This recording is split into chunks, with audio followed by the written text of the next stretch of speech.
wanted to thank everyone for being here for this important discussion about issue one and the need to have abortion care in our community, not just in our state, but in an area that's accessible to many of the people who need care. And I really appreciate Mayor Bibb and our panel speakers.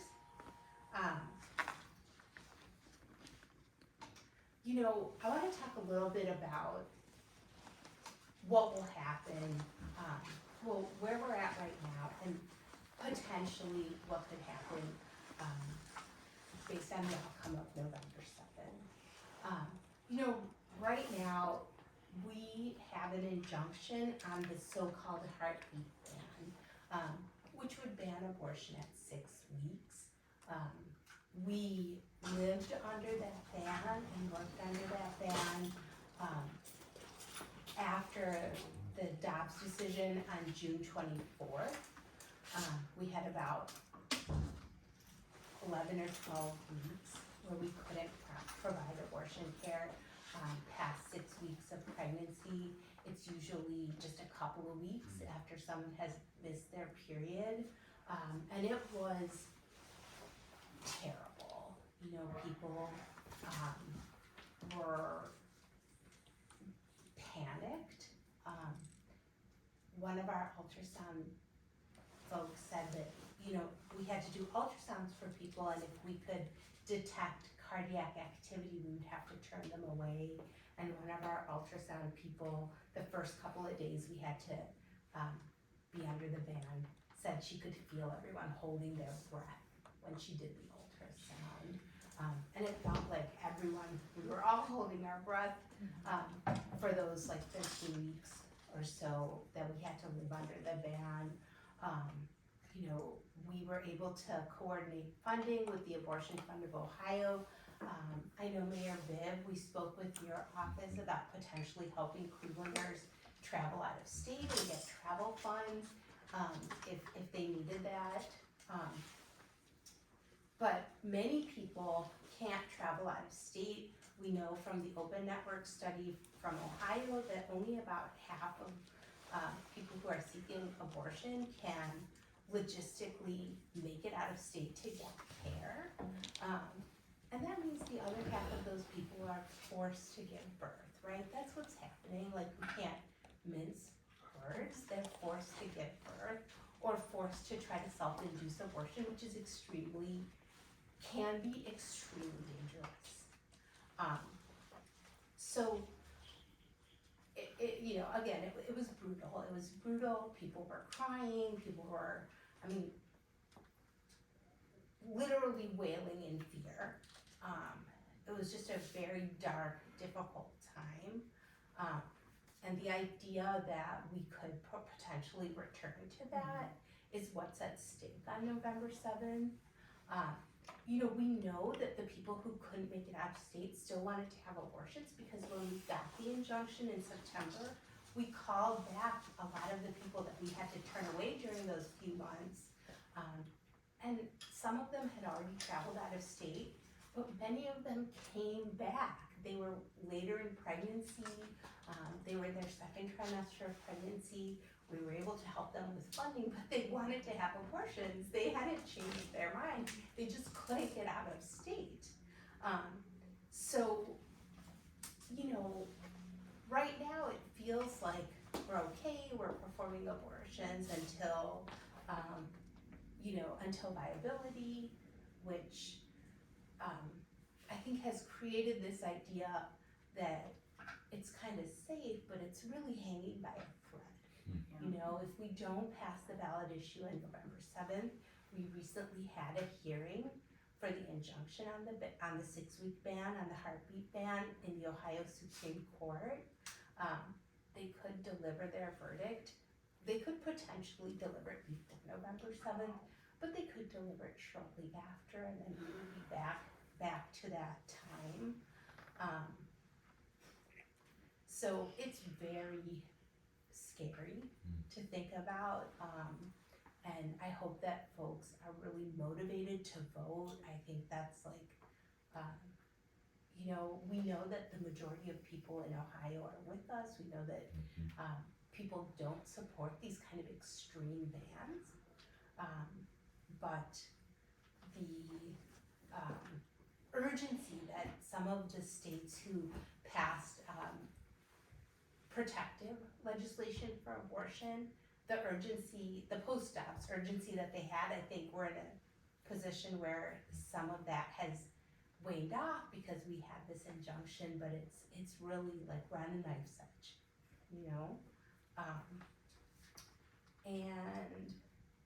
And I'll just highlight 6 weeks is so early. It's only 2 weeks after your missed period, and that's if you have regular periods. And I'm an OBGYN that specializes in high-risk pregnancy, and I was like thankful to have a very uncomplicated first trimester. I had like no symptoms. I don't think I would have known I was pregnant at 6 weeks. 6 weeks is too early to test for any genetic conditions. It's too early to tell if there's gonna be any significant birth defects. It's way too early to tell if that pregnancy is gonna put the mother's health in danger. It's so early. We can't tell anything at 6 weeks. Well, I'd love for all the doctors to introduce themselves and then kick off the conversation if we can. Yeah, and I have just a quick ask of the press who are in the room.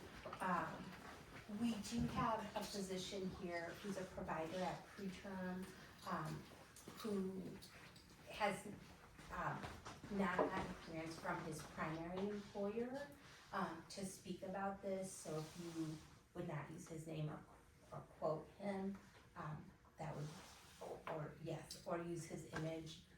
He's there on the sofa. Yes, he's there on the sofa. We will look to him for some input, but just to sort of help mitigate some of the challenges that he might face with his other employer. No problem. So to that, a lot of us have like second jobs to make sure that we can still provide for our families and stuff. As much as we would love for this to be like this, I think by far is one of the most rewarding things I do at work is work here. But because it's so, you can't rely on it as Because you never know. exactly. So we all have other jobs. Aaron, let's start with you. So my name's Erin Higgins. I'm a generalist OBGYN, and while I'm not an abortion provider, I see a lot of patients and refer a lot of patients to the local abortion clinics here in the Cleveland area. I'm also very involved in medical education with our residents and do a lot of teaching and education around abortion and family planning related topics. I'm Tani Malhotra. I am a maternal fetal medicine specialist, which is a high-risk pregnancy doctor. I perform abortions for my patients when they require them or they ask for them. So I have performed abortions, and I care for patients with a lot of pregnancy complications, whether they're coming into pregnancy with those complications or those complications arise because of pregnancy. Mayor Justin Bibb. I'm May Winchester. I'm an abortion provider here at Preterm Cleveland, and I'm also a maternal fetal medicine specialist at an academic center here in Cleveland. My name is Emily Freeman. I am a OBGYN, and I'm also a complex family planning physician, so I specialize in some of the most complicated patients and most complicated abortion cases as a subspecialty. And I'm Srika Kalapati. I'm the interim executive director of Preterm, and I am trained as a sociologist with a focus on health inequity. So this feels really at home to be in this institution and to be having this conversation. And I love your shoes. Yes. Vote. These shoes have gotten lots of wear in the last. Yes, it's certainly a great perspective to bring to this work. So, Dr. Higgins, let's start with you. In your words, what does issue 1 mean for you as a doctor? So it's a great question. Issue 1, I think first and foremost, allows doctors and their patients to make these, life-changing, perhaps life-sustaining for the patient, to make these excuse me, to make these certainly important decisions, these private decisions, these often difficult, but sometimes not always difficult decisions. We see a lot of the stuff with with politics getting into the classroom, into the medical office, into all of these conversations that it should be between parents and their children, patients and their doctor. And the government overreach here is it's so difficult. As a physician, we do extensive amounts of training. We do 4 years of medical school, 4 years of residency, fellowships from anywhere from 1 to 3 years. Huge, and this is all post college. It feels, with this government overreach, it undermines our training. It undermines the relationship with our patients. And so to go, as you mentioned, to go back to the kind of post-ops world, with the heartbeat bill in place, it's scary, it's frustrating, because we know when abortion is banned, when abortion is limited, it's not that it doesn't happen, it doesn't happen safely. And passing issue 1 will allow us to provide indicated medical care, and that's what abortion services are.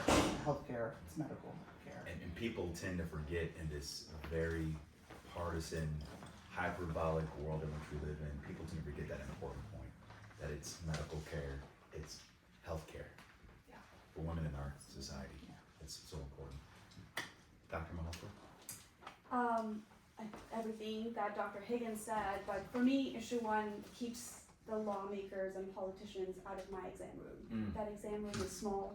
That exam room is filled with emotions and discussions that are personal and private to that patient and their family, and there's no room for people who've never been trained in medicine to have that discussion, to make a decision about what patients can and cannot do. Dr. Freeman, I want to ask you this question around kind of your experience and how has the ban impacted patients? Yeah. So in those, I think 82 days that we were sort of, forced to turn so many patients away, was really, as a provider, one of the most heartbreaking. Right, I went to medical school. Like Dr. Higgins said, went to medical school, went to residency, did a fellowships to, specialize in providing abortion care. I'm an expert. I'm board certified in both. To be able to have to turn people away or, have them leave the state, and knowing that, it's already been addressed here, is that many patients can't leave. And so many patients were forced to continue a pregnancy, and in some situations in a life-threatening type of situation. During that ban, we had limitations of who we could take care of. We took care of sick patients and were able to do that with some of the exemptions, but there's so many patients that are sick, but they're not sick enough. That are some of the most terrifying situations to be in as a provider, of being forced to wait till somebody's on the brink of death so that you can take care of them. It took an oath to take care of people and provide health care to them, and to be, have politicians dictating who I can see, what services I can provide, is truly heartbreaking and insulting. That somebody thinks, that makes decisions in Columbus is, deciding what my patient can have in terms of care and what I can provide. And politicians intervening with that oath certainly is not effective or predictive. Not at all. Yeah. Not at all. Dr. Winchester, for you? The question was what the During the ban, during Yeah. the 80 plus days you saw the ban, what did you see?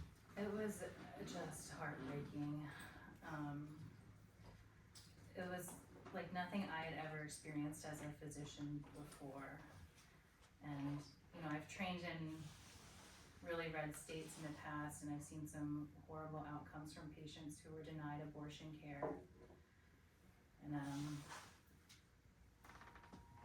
was really hard for the patients. It was really hard for physicians. I've never felt so burnt out before.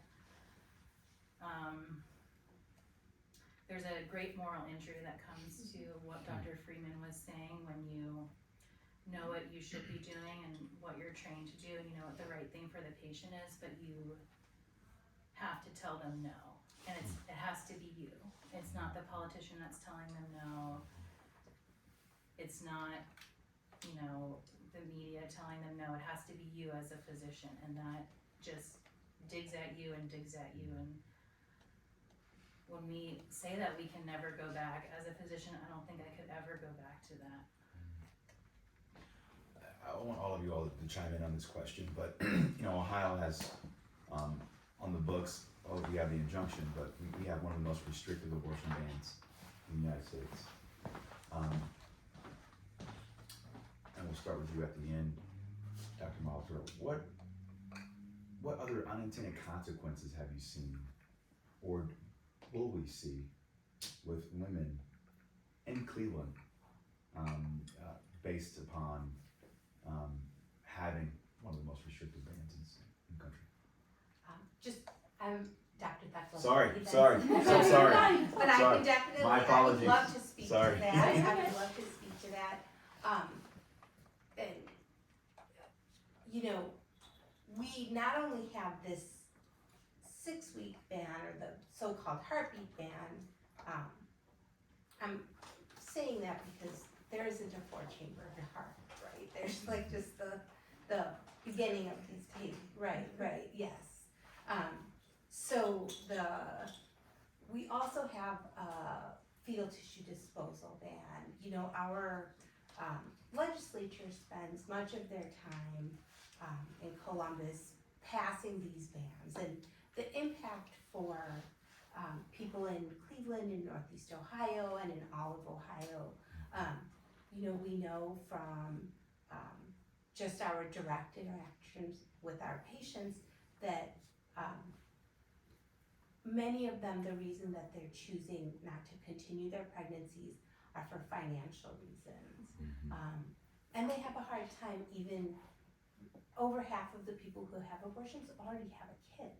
So even making time to come into the clinic is hard for them, taking time off of work.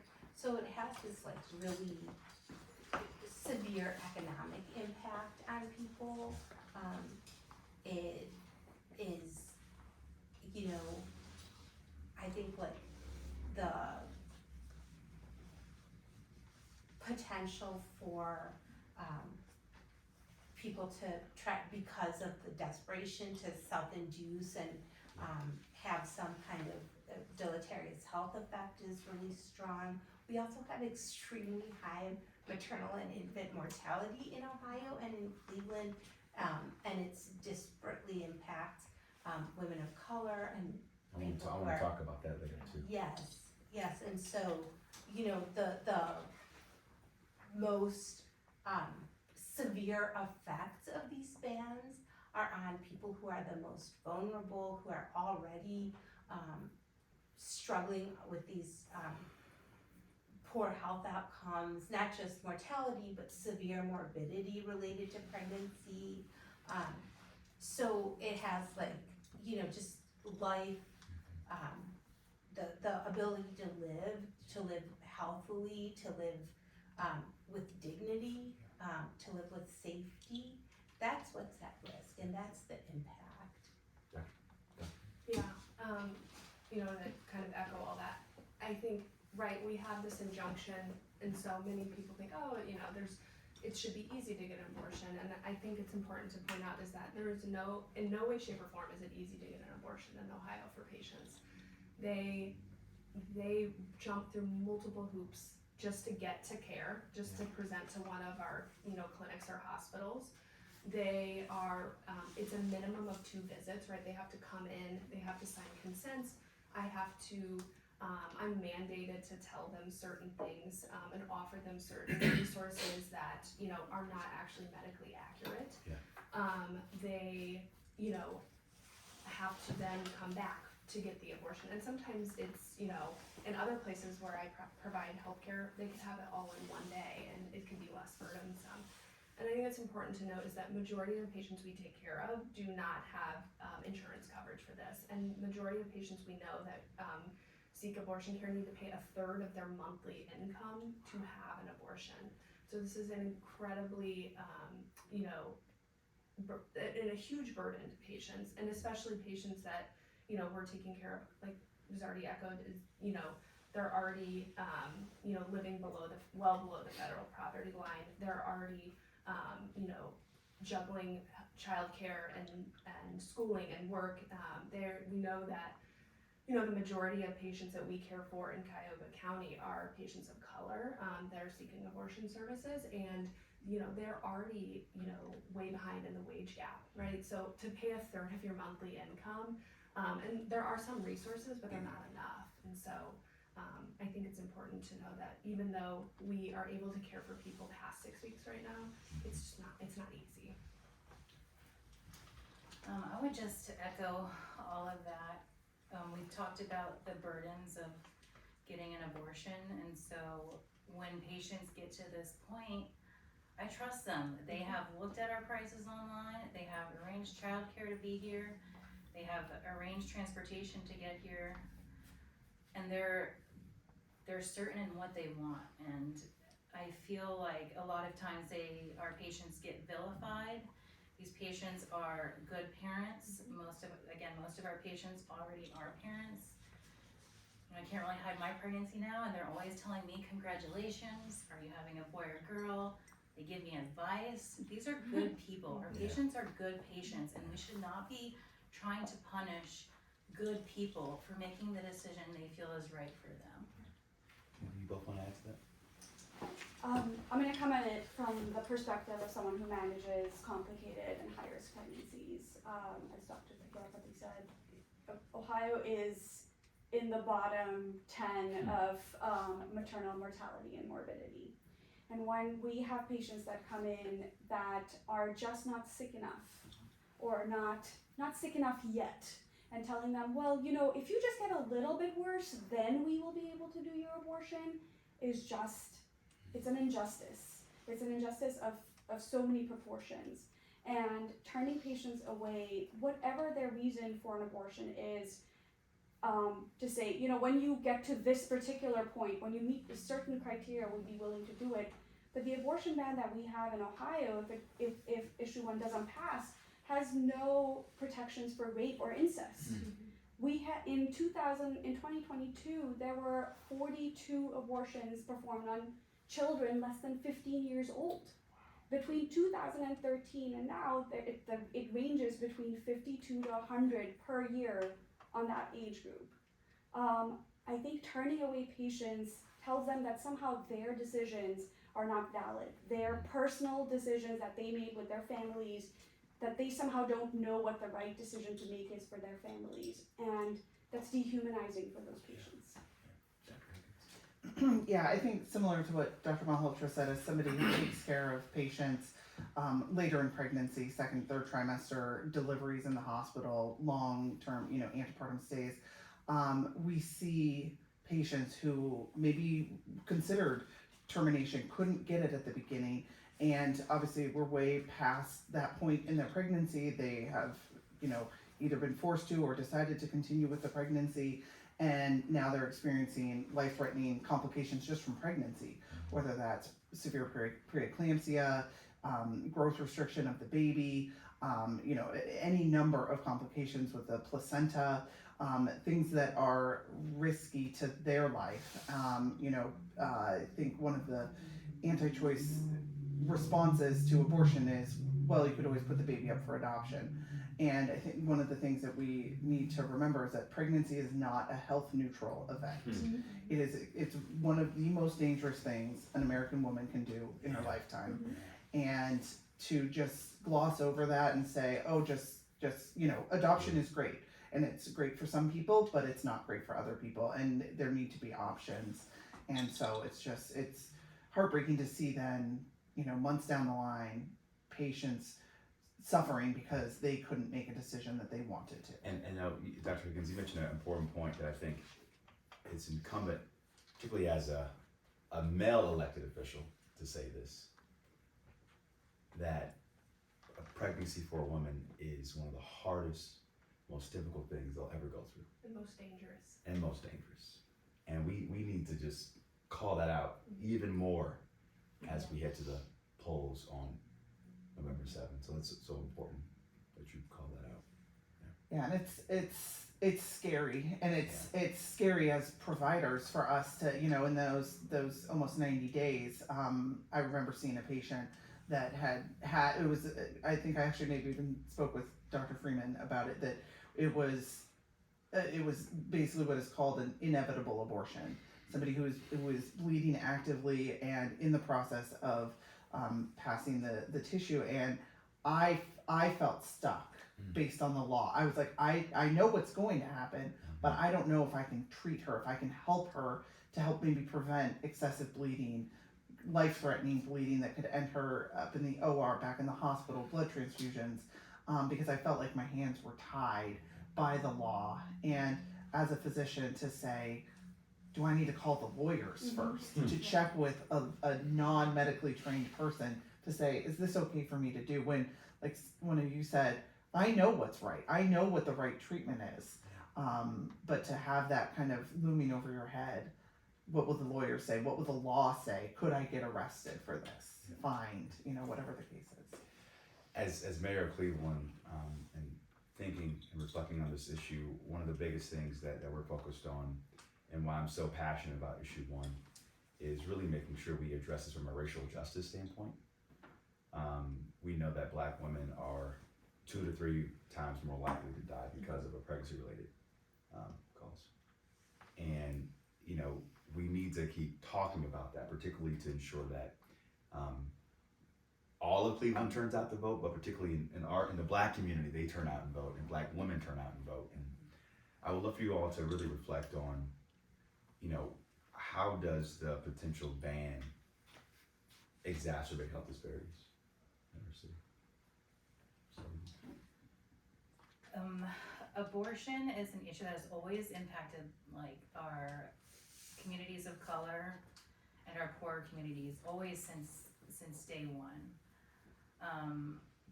Those communities often are less likely to trust the medical system in general, and for good reason. You know, history has not, our medical history has not behaved kindly to minorities. And so we're already starting off at a place where minorities, people of color are disadvantaged. And then we throw on bans that already affect systemic racism, socioeconomic, these bans affect like the socioeconomic aspects of our patients, which are then gonna disproportionately affect our communities of color. And we see it all the time, and it's usually very nuanced.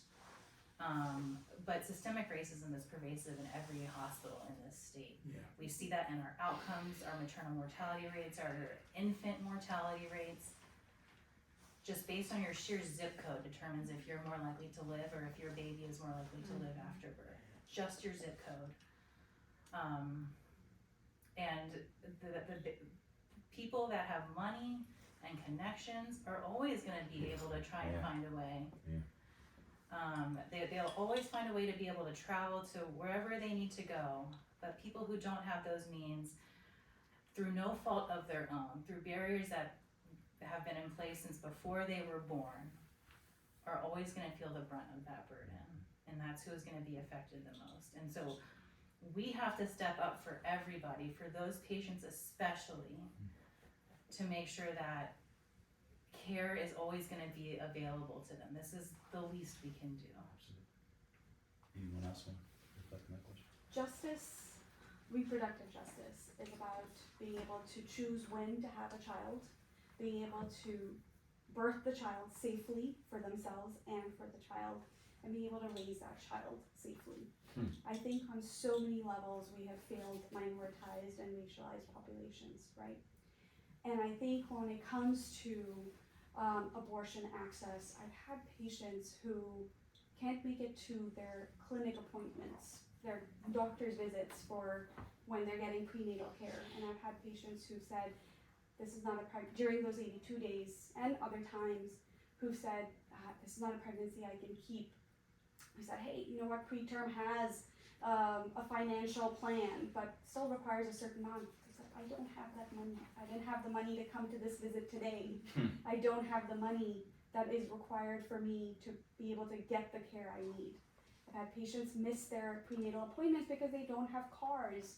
And then when we don't have access to abortion in the state, I can't ask them to go out of Travel. state Yeah. because they don't have a car to get them to their doctor's appointment.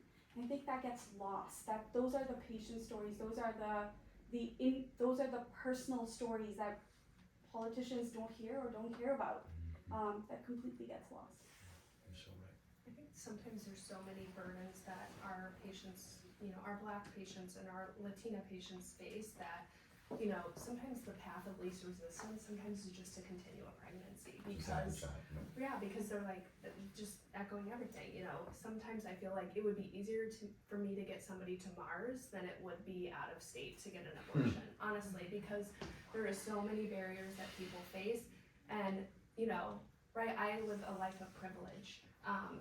If I need an abortion and if issue 1 doesn't pass and we go back to a 6-week ban and I need an abortion, I could be on a flight to Illinois in a second and have an abortion and leave that day. But I absolutely know the majority of patients that I care for could never do that. And even if they could get funding, right, they have to facilitate childcare. They have to, call up work, they might lose their job. There's just too many burdens, and so that sometimes it's just, I'll continue the pregnancy. And I may not be able to access, the prenatal care to what I want because I can't get, I missed the bus, I don't have a car, I don't have gas, I can't make a telehealth visit because I don't even have a phone to do a visit. So I think it's so important for us to realize all of the burdens that the patients face.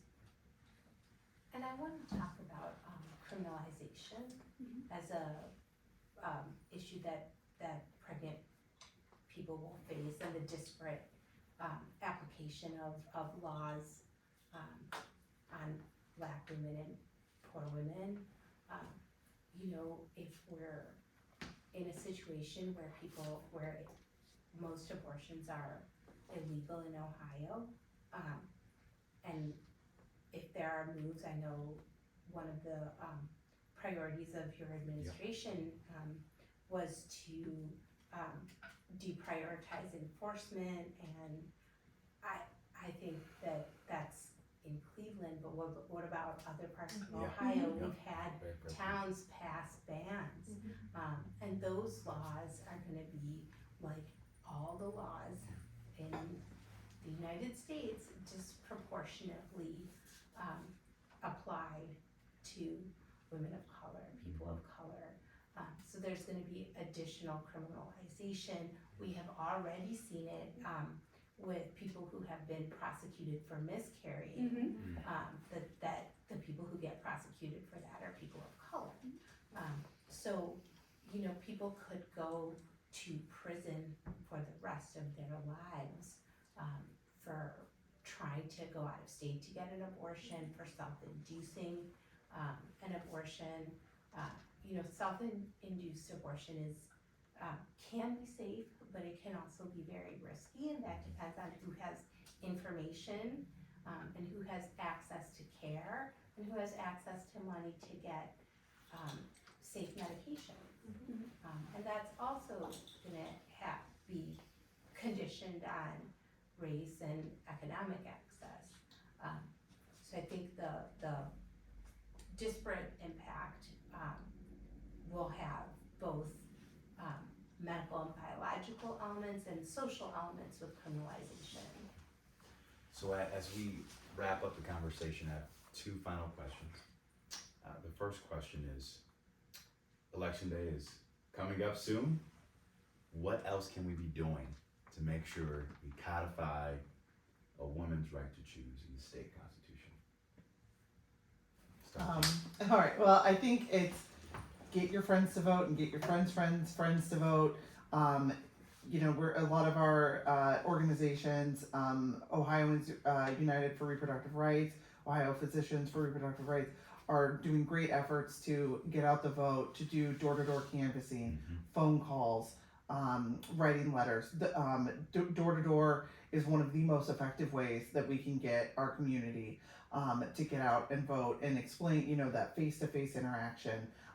Hearing these stories, you know, from whether it's physicians or other people who've had, everybody knows somebody who has had an abortion, and, you know, sharing those stories and why it is important to pass issue 1. That's how we're going to get our community and our state to hopefully pass this issue. Yeah, I think get the vote out, and also I think we all need to do our part in fighting disinformation. I think we've So important. seen disinformation sort of, I mean, it's probably been around all along, but with COVID and then all the things after, we've really seen it spike in a way that I've never seen before. And fighting that and challenging that disinformation is really important. Yeah, I would agree. I think the misinformation has been terrible to see. Especially with this campaign. You know, for example, like this issue 1 does nothing to change our parental consent laws. And so when you see those like, vote no, protect children, this law has nothing to do with changing parental consent laws. And if you really wanted to protect children, there are much better ways to do that. And then just making sure everyone, you know, has a plan to vote. I would agree. I would echo, you know, vote early, vote, take a friend, take 3 friends, please, just take whoever you can, is super important. I mean, I don't think there's actually a more important election in Ohio that I could think of in recent history. This really puts, there's so much on the line with this election. You know, Ohio already has trouble recruiting physicians, and I really worry that my colleagues will leave. I mean, you know, not only is it hard to practice medicine, but it's hard to live in a state where you yourself might have to leave to seek an abortion. So I think it's critical that people vote in this election because there's so much on the line.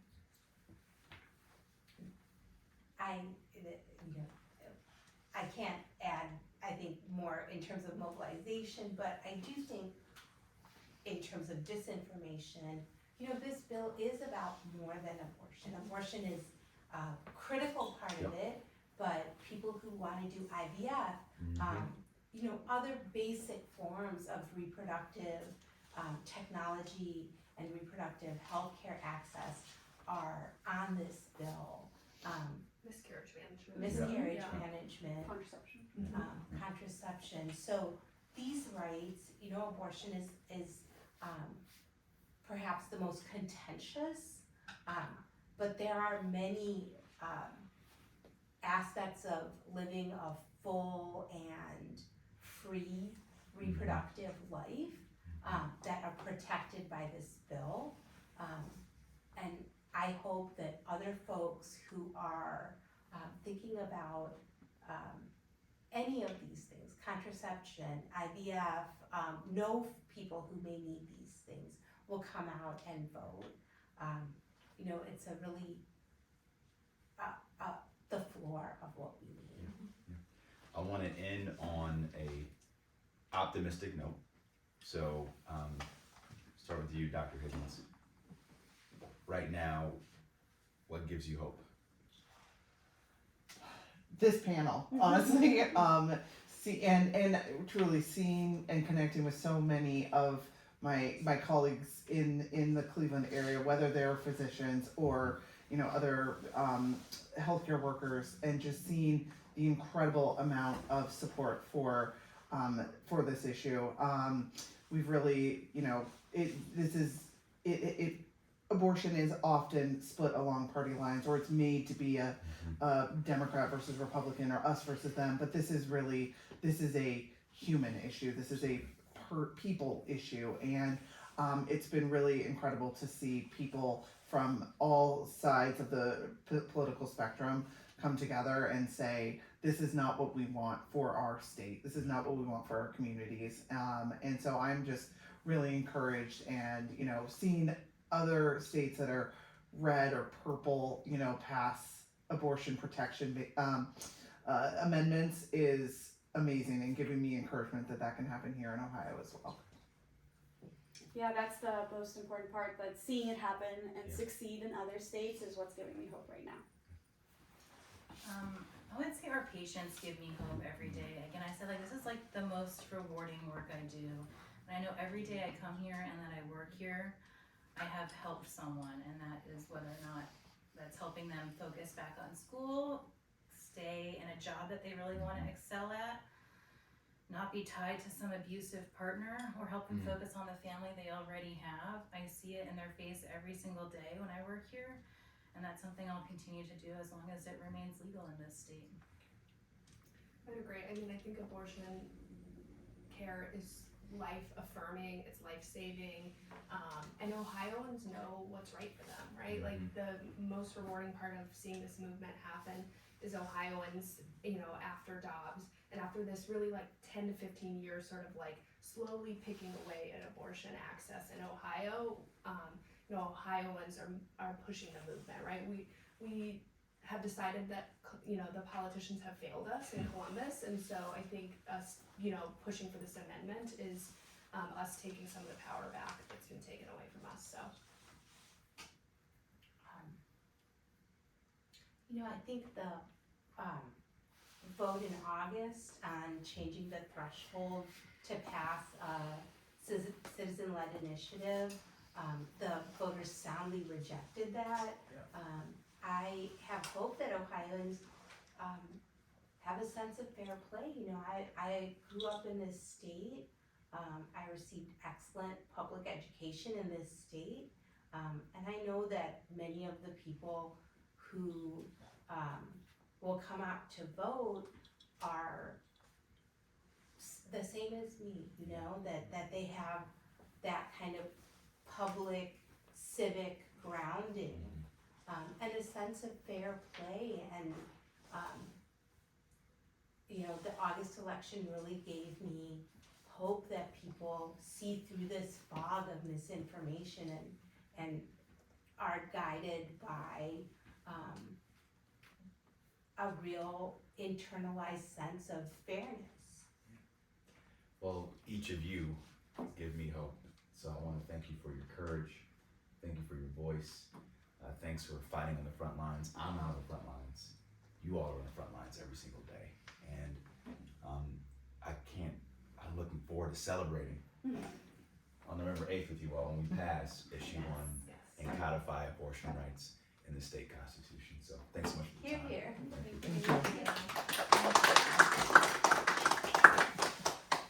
All right. That was so powerful. Thank you guys. Did anyone have any